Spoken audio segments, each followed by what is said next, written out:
My all-in yearly compensation is $100. Are the hours really as intense as they say they are? Why do so many people quit consulting after 2 years? How much of a role did attending Wharton play in getting your current job? What's the difference between consulting and investment banking? This has been my biggest complaint about the job so far. Hello, this is Taylor. New haircut?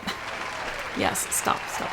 Thank you for asking, I appreciate that. Okay, I asked you guys on Instagram to ask me all of your consulting questions, and oh boy did you. It took me like 2 hours just to come up with themes and categorize all of your questions, so thank you for all of those. To join the fun and be part of these videos in the future, follow me on Instagram at @takebell if you so desire. Okay, in this video we're gonna go over the following categories, and this is a video about consulting, so you best believe it's gonna have an organized structure. Some administrative stuff like what is my salary and what the hours are like, and then we'll talk about exit opportunities and what my plan is, and then some more in-depth categories like how consulting compares to other Wall Street jobs like investment banking and private equity, some questions about my experience, my opinions, and my perspective, and then lots of questions about the ins and outs of the job itself. Before jumping in exchange for this picture of the starfish from Finding Nemo, please hit the thumbs up. First question, a simple context question, a high-level overview / description of your job. Good first question. I am a management consultant, which by definition is someone who works with other firms and businesses to identify complex business, operational, and organizational problems and define / improve processes. We will dive into what the fudge muffins that actually looks like and means throughout this video. Also, I work for a large international consulting firm. I'm not an independent consultant. I don't own my own practice or anything like that, which a few people seem to think based off some of the questions I got, so just wanted to clear that up. And this is my first job after graduating undergraduate university. All right, let's dive into a juicy topic, shall we? Pay. Salary, money. Some of the main questions I got here were, what's the pay progression? Salary range, is the salary enough to support your lifestyle in New York City? And I'm just gonna tell you. So the first year base salary for an entry-level position, and your base salary is what you get paid, not including the end of the year bonus or other employee benefits like the 401k match. So the base salary for someone like myself at my firm or other similar competing firms is right about $100,000. Then plus the end of the year bonus and other employee benefits again, like the 401k matching. That brings the all-in compensation to about $110,000 to $120,000 per year. And yes, I fall within that range if you're curious for me specifically. I'm totally fine being transparent about this kind of thing. I really enjoy watching other people openly talk about it on YouTube. So if you guys are interested, I can make a video going more in depth on the breakdown of my salary plus other income streams that I have. So let me know. Now the salary for consulting obviously goes up from there once you get promoted and you're a few years in, but I will say that the pay increases are not typically as steep as they are in other jobs such as investment banking and private equity. We'll jump into this a little bit more in a couple minutes. And is my salary enough to support my lifestyle in New York City? Yes, it is more than enough. And I'm not saying that to brag. I think that salary is not something that should be quite as taboo to talk about. Anyway, all right, lots of questions on what my hours look like. So how demanding / tiring is the work? How long are your hours? Are the work hours as long as you expected them to be? What are your working hours? Isn't it too much? Are the hours really as intense as they say they are? The answer is my hours vary so much. Sometimes I will work as little as 2 hours a day if my team doesn't have any immediate deliverables or something major that we could get ahead on. And then on the higher end, I'll work 14 hours a day. The average day obviously skews towards the higher end. And I have never worked a single weekend. Are these hours as long as I expected them to be? Yes, in fact, I almost expected them to be that long on a more consistent basis. And is it too much? Yes, sometimes when it's 2 weeks in a row of working super long hours, it can feel like it's too much, but the nature of the hours being really up and down definitely helps make it feel more manageable in the long run, and having the weekends off definitely helps a lot. All right, the next category is how consulting compares to other Wall Street jobs. So some of the questions I got include, based on what you've heard, what do you think is more stressful, investment banking or consulting? What is the stress level of consulting versus other Wall Street jobs? Difference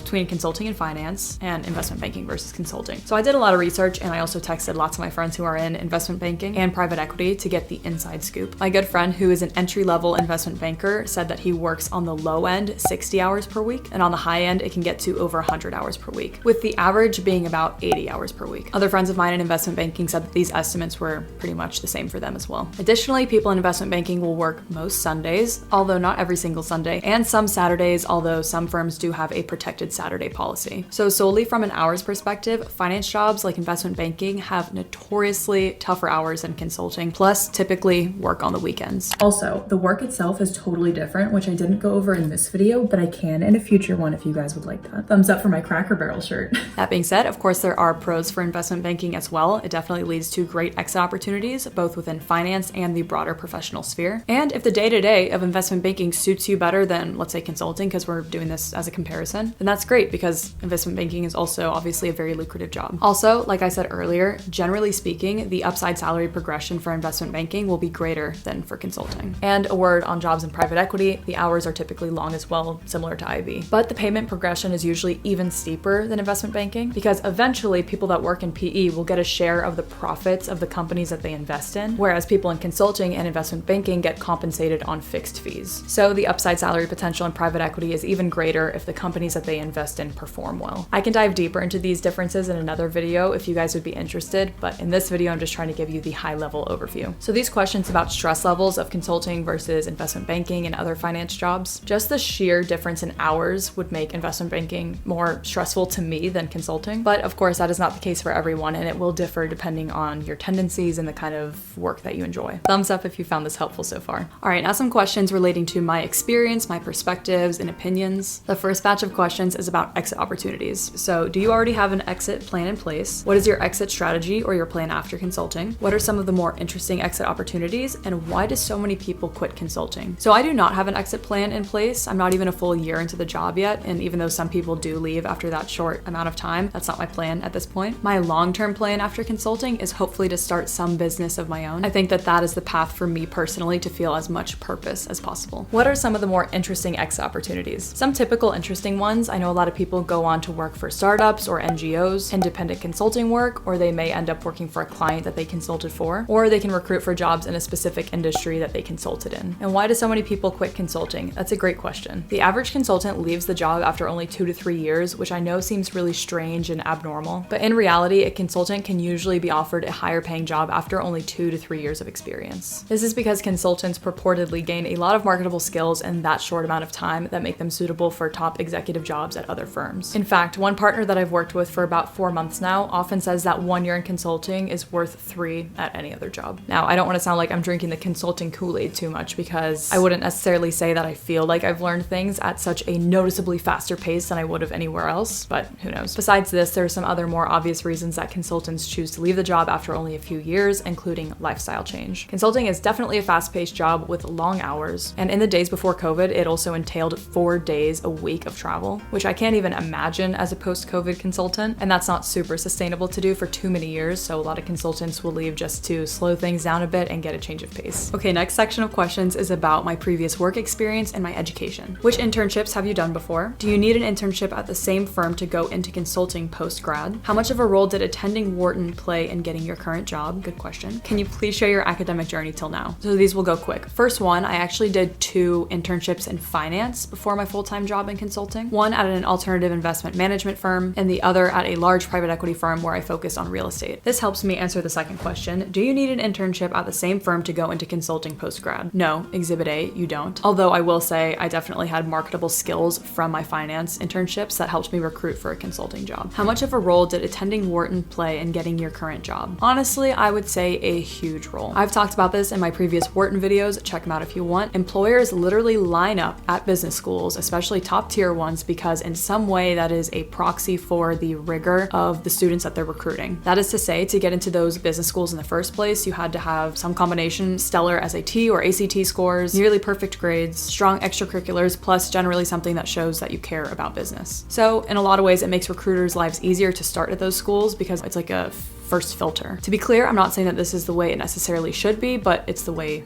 that it is. To beat my point into the ground, if I may, I literally typed into Google, what are considered target schools for consulting? And the top response was, summary, Harvard, University of Pennsylvania, where I went, wow, University of Michigan, and Yale appear to be the best overall schools when it comes to recruiting for undergraduate consulting jobs. Out of those 4, Harvard, Yale, and UPenn are all Ivy Leagues, and both UPenn and UMich have top undergraduate business schools. And if you're curious, I performed the same exact search for investment banking, and the results were even more skewed. The top colleges that came up were UPenn, NYU, and University of Michigan, which happen to be the universities with top undergrad business schools, Wharton, Stern, and Ross, respectively. I want to add this because I think it's important. For those reasons, there is insane internal competition at those top schools. Take Wharton, for example. I think in my class, there were like 550 of us. And yes, while employers do line up to recruit at Wharton, that is still 550 very qualified people going for the same handful of consulting, finance, and tech jobs, mainly in New York City. So looking back, while I do think the Wharton name helped me get my foot in the door, getting a job felt nearly impossible because the competition was so stiff among, again, these other 550 insanely qualified people. My point is, you by no means have to go to one of these top universities to get a job in consulting or finance. Yes, I do think it helps you get your foot in the door, but if you don't go to one of these top universities based on rankings, but you still have a really good GPA, really strong leadership experience, and you have good reasons for why you want to go into consulting or finance, you could have just as good of a chance as a Wharton student, especially if you apply to positions that are not in New York City.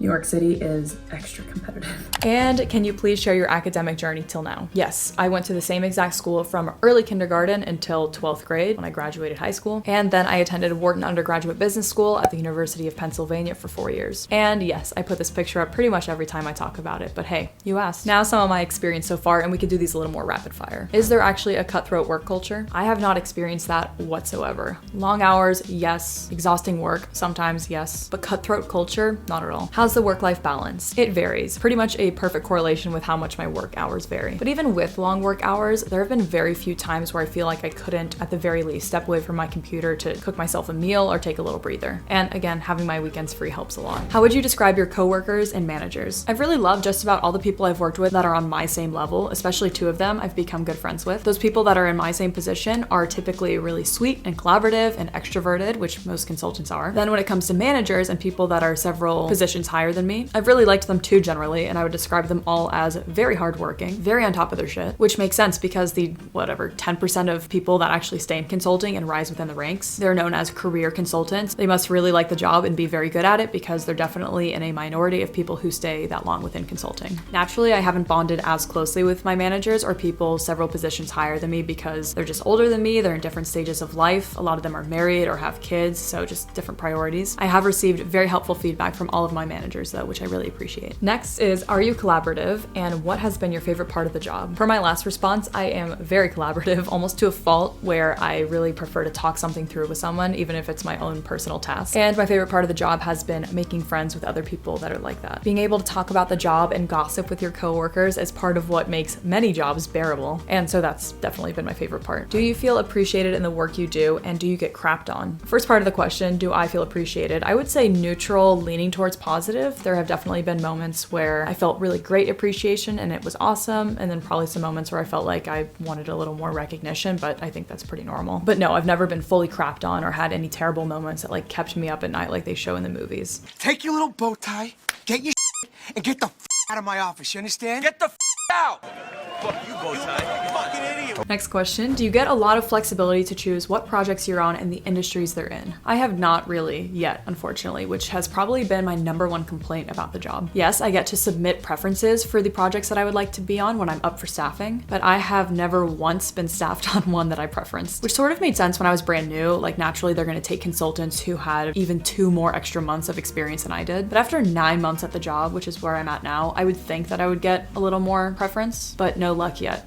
Keep you updated. All right, maybe a tiny breather before the next batch of questions. Here, have a sip of water. You gotta stay hydrated. Okay, next batch are also on the lighter side, semi-rapid fire form. Are there any industries that you're interested in? Yes, 2 verticals within consulting that I hope to work on this year are aviation/transportation and consumer goods. All right, couple combined questions. Do you actually like consulting, and could you see yourself making partner? How do you like your job? I'm planning on going into that field after graduation. And how long do you plan on staying at your current company? I like it all right so far, but here's a caveat. At my level, which is entry level, I'm really just supporting the process. The major bulk of my work is helping build out slides, conducting research, leading expert calls, and taking a lot of notes. And then I'll have the occasional opportunity to present something to the clients, which is a very rewarding process when I do get to do that. When you get a bit more senior and actually start to drive specific work streams, I would hypothesize that the job gets 1, more stressful, but 2, probably a bit more rewarding because you feel a larger sense of ownership and responsibility. So I doubt that very many entry-level consultants are super passionate about the job, but largely it's it's because of the nature of the work when you first start out? And do I see myself making partner? It's not my goal to make partner, that's just not the path that I want to go down at this point in time, but never say never, I guess. How has life changed after you joined as a management consultant? It's changed a ton, as I'm sure anyone's life would when you go from college life to starting a corporate job. You generally have a lot less time for personal commitments, so you have to learn how to balance that. Obviously, no one holds your hand through any of it either, so that's good for personal growth. And for me, or at least one of the biggest changes between college life and corporate job life has been that you are now answering to someone else. Meaning, in college, if you decide not to study for a test, you're really just screwing yourself over. In corporate life, at least for me, if you mess up for the team as well. So it adds a new level of responsibility that is definitely not the norm in college life. All right, how to know when it's time to quit your job and shift the career path. I haven't got to this point in my career path yet, but I assume that it happens when things start to feel a little too repetitive, or like you've hit a plateau and you're not growing a ton anymore. Or if you're simply longing for something new, or you know you can get a higher paying job or just a more exciting opportunity. Those are the things that I personally would look out for. These are sort of a grab bag of questions, but first, okay, sorry, that was last time. Or was it? Are you thinking you will go the MBA route? Most likely not. I know a lot of people get their MBA because their company will pay for it, and it's basically like taking 2 years off. And then of course you finish with a master's degree. It's an attractive proposition, but the opportunity cost is also quite substantial. And I, at this point, don't think I'll do it, but never say never. All right, 2 questions that go hand in hand. What are you a consultant of? And do you need extensive knowledge on a specific topic to work in consulting? To answer the first question, I have worked almost exclusively on projects within financial services. But again, I'm really hoping to get on an aviation project or consumer goods project this year. And second question of, do you need extensive knowledge on a topic to get into consulting? No, you don't, which I know seems counterintuitive. But again, when you're entry level, you're really just supporting the process and learning a lot along the way. And the managers are the ones who really drive the process, and the partners are like the subject matter experts. So over time, you learn how to pick up the kind of skills where you actually are the one who can drive the project and eventually become the subject matter expert if you stay in it long enough. But yeah, that's how someone in their early 20s can become a business consultant. I know it seems a little confusing. I go way more in depth in this video if you want to check that out after you finish watching this one. Okay, best city to do consulting in if all were options. I get this question fairly often, and the answer is that I, Taylor, personally would base my decision almost 100% on whatever city I personally like the most. I mean, Exhibit A, I live in New York City where the large majority of projects is in financial services, which I don't love, and where the cost of living is quite high. So to that point, yeah, it's definitely true that your dollar will stretch a lot more in non-coastal cities, as well as, you know, cities in the South generally. So that is something to consider. Next question, by all appearances, you seem to put in 110%. How/what motivates you? Well, I'm glad it seems that way. I can assure you that there are plenty moments where I am a full-on couch potato and don't have motivation to do anything. But to answer your question, money motivates me. Not money itself, but the freedom and the opportunities that it can buy you. So that means that I try to do a good job at work. It also means that I work very hard on this YouTube channel of mine when I have time because 1, I really enjoy it, but 2, the prospect of it becoming a substantial second income for me is very exciting. So my passions motivate me. My plans for lots of travel in the short term and in the future motivates me, among some other things. All right, how does your time in consulting so far compare to what you expected? I could speak on this at length, but I'll stick with one specific topic that does not match what I expected, and that is the degree to which you can really jump around and try a lot of different projects in different industries. I'll speak on that more very soon. Keep an eye out, but this video, I feel like it's getting long. All right, what made you want to go into management consulting? Overall, the same reasons as most people: to gain marketable skills in business, to grow a strong network, to travel, LOL, RIP, hopefully that will happen more soon in the future, and to work within several different industries before choosing to specialize in just one. Alrighty, who inspires you in consulting and why? The people I've been most inspired by are the partners that I've worked with who seem to strike a really good work-life balance. So ones that do this job very well and also spend a ton of time with their families / care about work-life balance for the rest of the team. That's what inspires me the most because that is the balance that I hope to achieve in the future with whatever I do. And final question of this batch, do you eat tacos while consulting? Sometimes. Okay, final category, some burning questions about the job itself. What percentage of the work is intellectual and what percentage is routine? Is it technical or more theoretical leaning? These are good questions. Going back to the nature of the work that you do as an entry-level consultant, such as myself, versus someone who's a few more rungs up the ladder, I would say that my work is more routine, and as you rise in the ranks, the work becomes more nuanced. And whether it's technical or more theoretical, so far my projects have definitely leaned towards more theoretical with definitely technical aspects. And then some projects are almost pure purely technical, and for my sake, I'm glad I haven't been on one of those yet. Have you traveled internationally for work, and do you think travel will come back? I have not yet traveled internationally for work, but my firm is international, and I would love to work abroad, at least for a while. Yes, I think it will come back. It already has a little bit, but probably not to the same extent as before, because clients may realize that 4 days a week was just not always necessary or cost effective, and a lot of work now we know can be done virtually. Do people tend to stay at one consulting firm and move up, or jump around and specialize? Most people tend to stay at one and then leave after 2 to 4 years. And then the ones that stay within consulting, I've noticed a mix of ones that stay at the same firm and just rise within the ranks. And then also partners who will switch over to another consulting firm and stay within one specific area of expertise, like financial services. How many projects do you take part in on a monthly basis? Just one. I guess sometimes two if I end one project and start another in the same month. All right, grouping some questions here. Tell us about the hierarchy/leadership structure, aka when will Taylor be partner, LOL. Do you think there's a strong sense of hierarchy at your firm and in the projects? And can you explain how the work of a project is divided in the team? At most consulting firms, there are 6 main levels, and the titles of course will vary firm to firm, but the first level is business analyst/associate, whatever they call it at that firm. Second is senior analyst or senior associate. 3 is consultant. 4th is manager or project leader. 5 is senior manager or principal, and 6 of course is partner. And yes, I would say that there is a pretty strong sense of hierarchy within the project, and that the tasks are very clearly divided amongst the team members, which I think is a good thing. Again, I go over the work breakdown and hierarchy in more detail in this video, so cue it up if you want. How many clients does a team handle at once? Just one client, meaning one business. That can mean a big handful of people within that business, but typically only one institution at a time. How important is math to consulting? I would say it's pretty important to know your way around numbers, more so for the case interview to actually get the job than the job itself, to be frank. The case interview is all mental math, so it helps to be good and quick at it for sure. But I haven't been on a project yet where it required heavy mental math. You know, Excel does most of the work for you, so. Next is the job/long hours still worth it now that most perks are canceled? Travel, dinners, events, etc. Fair question. I have still had a lot of team dinners and in-person events, which has been great. As for limited travel, honestly, this is all I know because I started the job post-COVID, and at this point, I'm sort of grateful that I'm not traveling 4 days a week, partially because that sounds like a recipe for quick burnout, but also because I simply think I would not have enough time or energy to allocate any of my leftover time to this YouTube channel if I was traveling that much. I'm very happy that I have the option to go into the office or work from home. I think that the hybrid model is ideal. So yeah, I would definitely say that it's still worth it. All right guys, in the next consulting video, we'll go over the interview process and how I got the job, preparing for the job, and advice for someone who's just about to start, etc. So stay tuned for that. Subscribe to my channel for $0 so you don't miss it. And if you really mean business, hit the bell notification so you get notified when that video comes out. I hope some of these questions that we went over today were helpful. Thank you guys again for submitting so many good ones on Instagram. Give me a follow to be part of these videos in the future. If you have more thoughts or you just want to say hi, fun fact, I answer just about every single comment that I get, so leave something down below and you'll hear from me. Until next time, I'll see you guys very soon in the next video. Bye. I can literally hear my dad sneezing from the kitchen. Why did dads sneeze so loud? It actually, I don't, anyway.